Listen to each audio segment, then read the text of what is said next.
সাহেব রুমটা একটু গোছানো, আপনি যদি একটু বেরোতেন।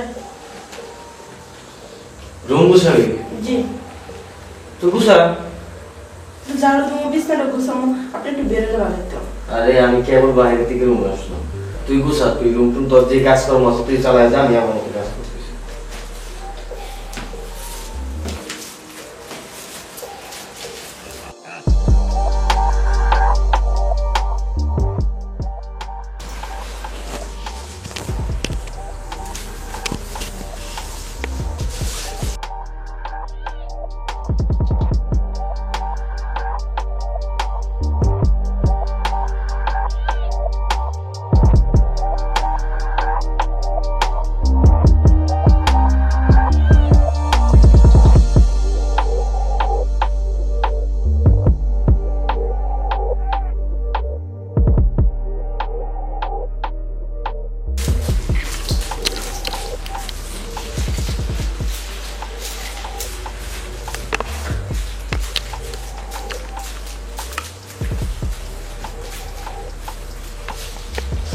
একটা কাজ কর, যে এইখান থেকে কি দিতেছে?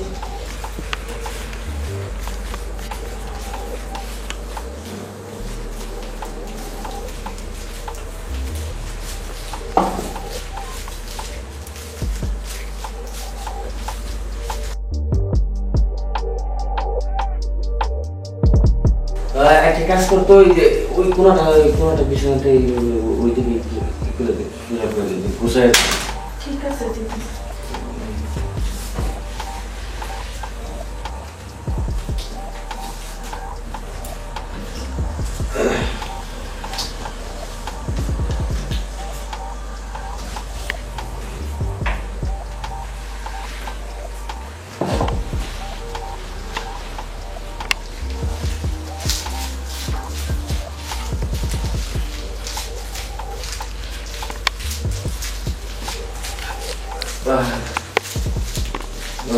আচ্ছা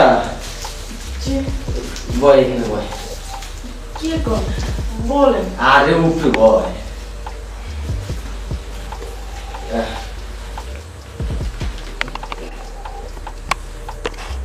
শোন, এতদিন তো তোর মায়ের, তোর মায়ের হঠাৎ কি এলো? তুই দেখি কাজে এলি, ব্যাপারটা কি?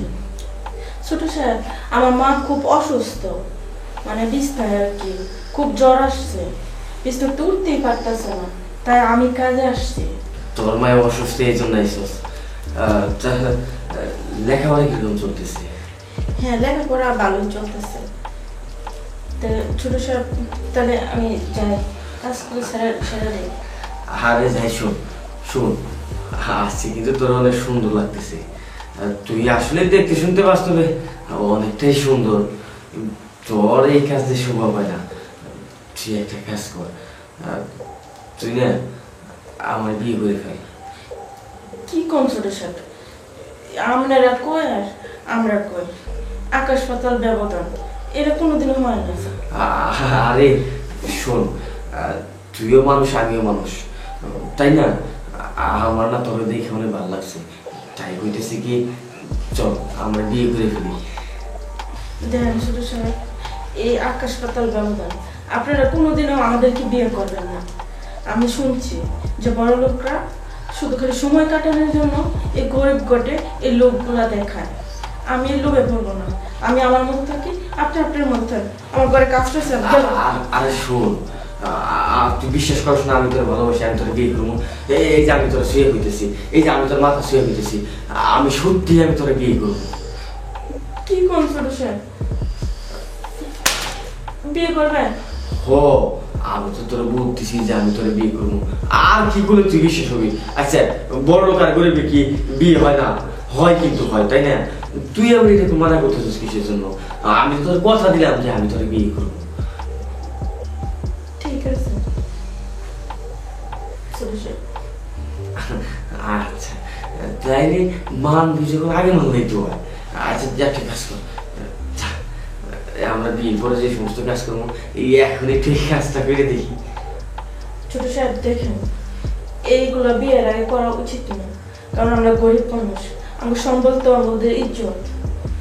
যা করবেন বিয়ের পরে করেন, বিয়ের আগে এগুলো করেন না। আমি বুঝতে পারছি তুই আমার কথা বিশ্বাস করতেছিস না। ঠিক আছে, তুই যখন আমার কথা বিশ্বাস করতেছিস না তাহলে আর কি করবো? তাহলে আমি একটা কাজ করি, আমি বিষ খাই না, তোর সামনে ফাঁস নেই, তাইলে তুই বিশ্বাস করবি যে আমি তোরে ভালোবাসি, আমি তোরে বিয়ে করবো, তাই না? কি কোন স্যার, এগুলো করেন না। আমরা এমনি করে মানুষ পরে তো বিপদে পড়বো। ঠিক আছে, আপনি যা বলবেন তাই হবে। এই তো, ঠিক আছে, তাইলে একটা কাজ কর, যা।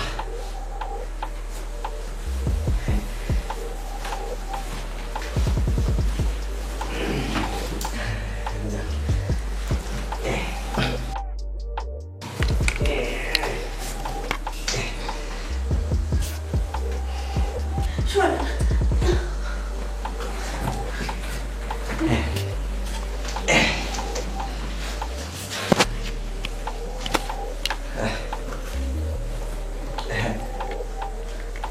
কি লজ্জা করে? প্রথম প্রথম লজ্জা করবো, এটা কোনো সমস্যা নাই। আচ্ছা ঠিক আছে, তাহলে এখন যা। ছোট সাহেব, বিয়ের আগে তো কাম সেরে গেছে, বিয়ে করবেন তো? আরে আমি তোরে কথা দিছি না আমি তোরে বিয়ে করবো? আমি কি তোরে বিয়ে না করে পারবো? কত, আরে চিন্তা করিস না, সময় এলে আমি তোরে বিয়ে করবো, যা।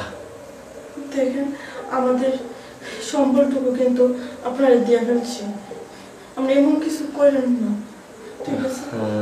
আমি কিচ্ছু করবো না, আমি বললাম না আমি তোরে কথা দিছি, কথা দিছি তো কথা দিছি, 100% কথা দিলাম। যাই